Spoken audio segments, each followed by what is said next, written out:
I think the legal profession itself is going through a huge change. So as much as we all want to aspire to be high-flying lawyers, we also have to be very adaptive and utilize the resources that we have to make our lives easier as well. A warm welcome to the Middlesex University Dubai Mooting Society's YouTube channel. My name is Ahlam and I'll be your interviewer for today. As part of our YouTube channel series where we interview legal specialists, we are honored to have the exceptional Helen Tung with us. Helen is an expert in providing important legal advice. She has worked extensively with legal teams, offering guidance on some of the many topics like business contracts, maritime and shipping, environmental and social issues. She also handles matters related to setting up companies and space activities. Helen has impressive credentials. She's a qualified barrister in England and Wales, a registered practitioner in ADGM, and a foreign registered lawyer in Victoria, Australia. She has represented various industries, such as the Space Generation Advisory Council at the United Nations Office of Outer Space Affairs, and representing the International Astronautical Federation at ITU. She is also the founder of New Space 2060. She's a muse for admiration, transcending anything that I know. Thank you, Helen, for accepting our invite. Middlesex University, thank you so much for inviting me onto your YouTube. Well, firstly, I want to say I'm really honored to be part of your series. As you know, I'm an international commercial lawyer with a strong interest in space and ESG, and for the last few years I've also had the good opportunity to work in the UAE. I've been qualified as a barrister in England and Wales, and I've also been a practitioner for ADGM as well as a Part 2 advocate. Also, I've had the opportunity to take on leadership roles in the International Astronautical Federation and also the ITU. So, Helen, before I ask the questions, in my introduction, did you hear anything that sounded really familiar? When you talk about the introduction, my verse about my poem, Ahlam, well, actually, I love poetry. I think poetry is something that's very personal, and it's important, even as busy lawyers, we need to have side interests as well. Yes, I really enjoy your poetry as well. On to the next question. Helen, you're a very easygoing and a cheerful personality. You engage in various hobbies, and the most notable one being poetry. Among the poems that you've written, is there a piece that is close to your heart? What is the closest piece to my heart? I think actually I love watching poetry slams. In fact, I love listening to Arabic poetry, even though for the most part I don't understand, but there's something very lyric, very musical about it. And you could tell, even when you're just watching, there's a lot to say that how expressive it can be. So I think there's something very beautiful in poetry, and I do have an Instagram where I share a bit more about myself from time to time, where I actually do write about that. So thank you so much for asking me that question. That is fascinating that you enjoy Arabic poetry. So on to the next question. Space law is a unique area of law that law students usually don't learn about. So Helen, how did your journey to becoming a space lawyer begin? Were you always passionate about it, or did you develop the passion through an experience? So I want to say that space law is like any other area of law. I remember when I studied environmental law, my professor then, Professor John Merrills at University of Sheffield, would say if you wanted to be an expert in environmental law, you could do so because we're all learning it at the same time. And I would say that while space law has been around for over 50 years or so, in terms of the commercial space sector, there is huge opportunity. I think the value in space law is like any other niche area of law. When you become a practitioner, of course, you need to know the fundamentals of torts, contracts, constitutional law, so forth, public law. But I think it will get to a point where you also want to explore as a student, as a practitioner, what area interests you. So I had the good fortune of being selected as one of 100 representing their own countries to attend the Singularity University, where I got to learn a lot about legal tech, emergent techs, and that also was an opportunity for me to stay at NASA Ames for a few months. I did a number of things. I not only completed the course, I tried to co-found my own satellite propulsion startup, I tell people it failed miserably, but I had a lot to learn. So that was very important, and I went off to then help a lot more and plenty other startups, including the UAE, which makes me so happy to talk about it. I think a lot of us came to learn about space law most recently, and definitely the idea of space law and the idea of having laws that govern the moon, the satellites, it really fascinated all of us. So that is very interesting to know. So on to the next question. Helen, you're the founder of New Space 2060. Why the year 2060? Is there a reason for you to choose this number? So why New Space 2060? You rightly so asked me why 2060. So to give you a thought or an idea, I think it's terribly exciting if, let's say, we're in our 70s, 80s, and by that stage, let's say 2060, we would have all had a chance to go to space. So my vision there, I guess, is rather than making space exceptional, rather than thinking it's only for the rich and the privileged, that it's actually an opportunity for everyone to do so. So my startup New Space 60 is actually an arm in which I then go on to help other businesses, startups, to pursue an area, an idea that contributes, hopefully, to space as well. That's lovely that you're pushing forward the idea that space is accessible to everyone and anyone, especially because, like you said, it seems like it's just for the rich and the privileged, and the idea is so far fetched.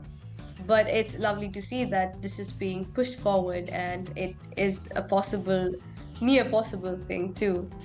So, on to the next question, which is technical in nature. Space technology is one of the most competitive areas of exploration in which countries are actively trying to be the first in almost everything.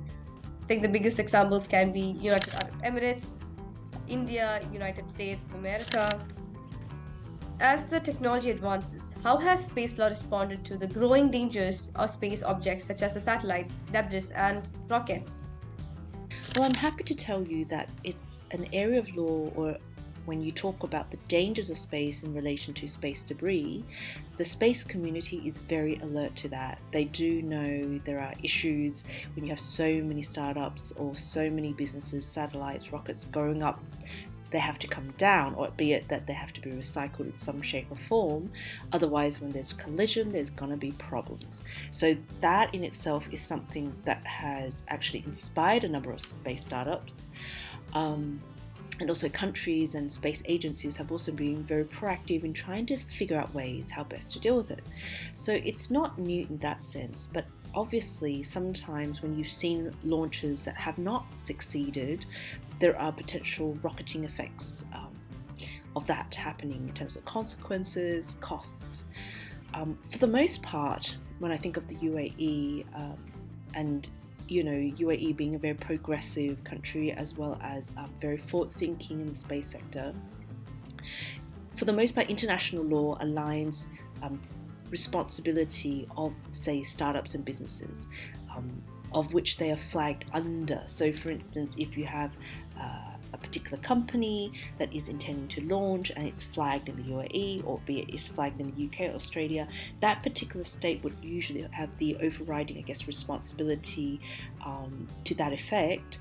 However, having said that, because of the growth of new space sector, I think there is also increasing interest to pass on that level of responsibility onto the private sector. I'll give an example. New space sector is and has been for the last 15 years a very exciting period of time in which companies, including insurers, are thinking very carefully of how and whether they could insure such businesses or technologies. And I can say, having worked in autonomous shipping and being very much an advocate for emergent tech and lawyers being able to assist that process, is that it's very, very important that all stakeholders are engaged and that they're aware of consequences, because it's not really something that drafts people can just write, or businesses being hands off. It's very much an integrative shareholder, stakeholder sort of approach. Definitely, space law being an area of law that's constantly evolving, it's providing opportunities for other enterprises as well, and that is wonderful to know. Thank you for sharing. And on to the next question. The relationship with outer space is rapidly progressing and changing with the involvement of private enterprises in space exploration. So, what do you think the opportunities are and the challenges as well that arise from involving the private enterprises?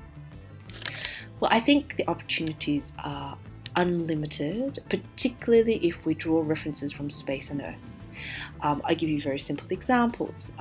There was a good colleague of mine, she still is a very good colleague of mine. For one of the main space conferences, she suggested doing space muffins, muffins where you put on a space, sprinkle some stars on and, sell them at the convention. I think that you could say is a very bottom level way of thinking, but it's a business and it also promotes space. So it ticks two boxes for me.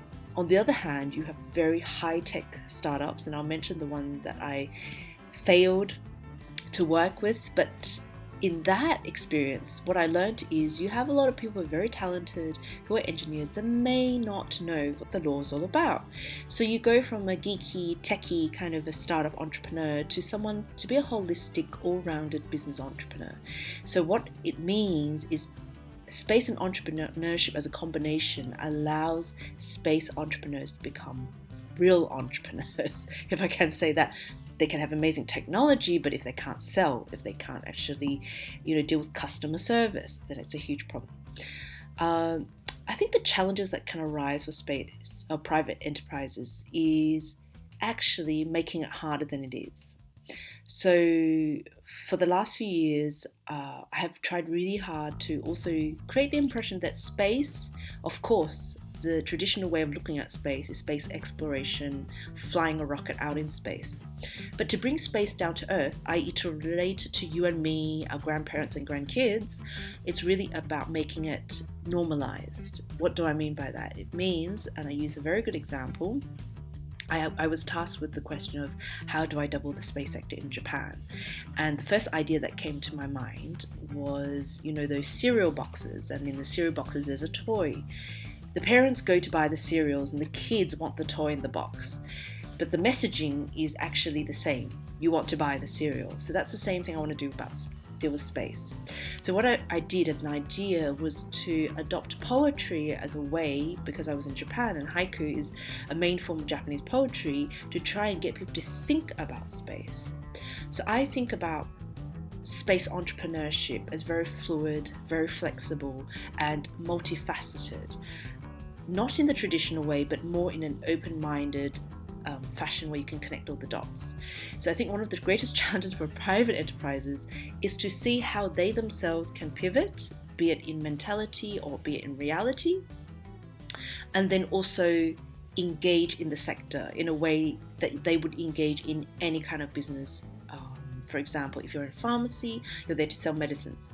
So being able to pivot in a way that they could also understand that there is a market for them, they just need to go out there. Definitely, there's unlimited opportunities, and there's also the navigation of reality to present this to an audience where the audience finds this as a reliable idea. So, on to the next question. As per the 2018 Space Industry Act, the UK government requires commercial spacecraft operators to indemnify potential claims against them. However, according to the UN Space Treaty, states are responsible for space activities and are held liable for damages caused by their space objects. So, does the UK bear liability for accidents caused by a UK-based space operator's mission? I think the answer to that question is, with the traditional starting point, the answer has to be yes. But with more and more entrepreneurs coming in, you can also imagine that the government probably won't be in the best position eventually to do that. So relying or requiring enterprises to be responsible, I think is a good thing. However, having said that, then you need other actors on board, including insurance companies and the like, to be part of that conversation. because ultimately responsibility, if it's anything similar like maritime, needs to be shared if it affects multiple parties. To give an example, in the maritime sector, if there is an oil spill, there is actually a fund, the IOPC fund, which allows for cleaning up the spill. So rather than waiting around to see who's responsible and who's to blame, the focus is actually on, let's fix up this oil spill first and then have a conversation about who is responsible to blame. So I think it's a one way of looking at how are we ensuring safety, security, and also cleaning of the industry prior to anything being launched and an accident happening. This is one of the questions that some of our students wanted to know as well, because it's an area of law that is constantly evolving, and like you said, it's possible for it to change as well. So on to the next question. Helen, you love traveling, and your posts show that you have attended various conferences across the world. And what are some of the notable variances that you've noticed in the impact of space law on third parties across different jurisdictions? So this question, I think I'll answer it quite broadly, because space, depending on which country you're from and where you're, you're at a different stage. But having said that, I am so impressed with the Middle East. I'm so impressed with UAE, with Saudi, because as a country, there's a phrase we use, is you guys are punching above your weight, which means that even though you could say Saudi is an early starter, it's really jumped the gun in terms of its progression under the leadership of Michelle, who is currently leading the diversity and equity in the International Astronautical Federation. You've got the UAE Space Agency, of course, being one of the first, if not, yes, it is the first in the Middle East to launch their astronauts to space. So there is a lot of development, and of course, more recently, we had the launch of the South Africa, and also in the whole African region, African Space Agency. There are just so many things happening. There are countries that are like, of course, New Zealand are doing very well, Australia, of course, and Philippines, surprising, is doing very well. So you've got the traditional players like Russia, UK, and of course you've got players that have always been very big, like China and India. I mean, China and Japan. India more recently have just been a sensation to be the third country to land on the moon. So I think there are opportunities throughout the world, regardless of where you are, if you're inclined.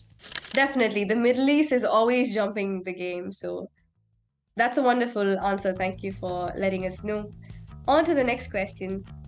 Being a barrister is a roller coaster ride for sure. The statistics reveal that lawyers experience depression, anxiety, and substance abuse. Why do you think this happens, and what are some of the methods you use to ensure that the job's exhaustion does not get to you? So what I wanted to share with you is actually, I think I've been there and done that. I had a quarter life crisis myself. I'm quite open about speaking about it. And I think what that means is, sometimes in any profession, actually, you're expected a lot and you give a lot. But sometimes we need to look after ourselves in ways that also make sense. It's not burning the midnight oil, taking those ridiculous phone calls at different hours. Funny I say this because we just had a session with the Law Society on business development. And actually, so I turned to meditation and mindfulness. And for those that actually attend my live talks, I actually also do meditation sessions, which I find extremely helpful. So, find out what your passion is and, take rest, look after yourself, look after your friends, as much as, have a circle of friends that are amazing around you to also keep you in check. I think the legal profession itself is going through a huge change. So as much as we all want to aspire to be high-flying lawyers, we also have to be very adaptive and utilize the resources that we have to make our lives easier as well. This is really fascinating as well, because I happened to watch your TED Talk and you had encouraged and emphasized the use of mindful meditation and how it really impacted your life as well. So I shall try that. On to the next question. Due to the scarcity in finding opportunities related to space law, especially in the UAE, what should students do to engage themselves more in this area of law? Law.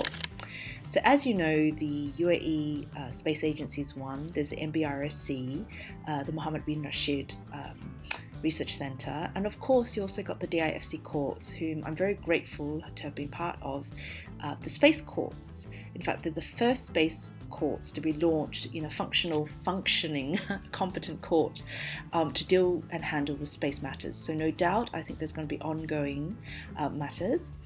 And of course, there's this upcoming mooting competition. That's lovely to know that there are a lot of opportunities that are out there, and those who watch this interview will benefit from that answer for sure. So, on to the last and final question to you, Helen.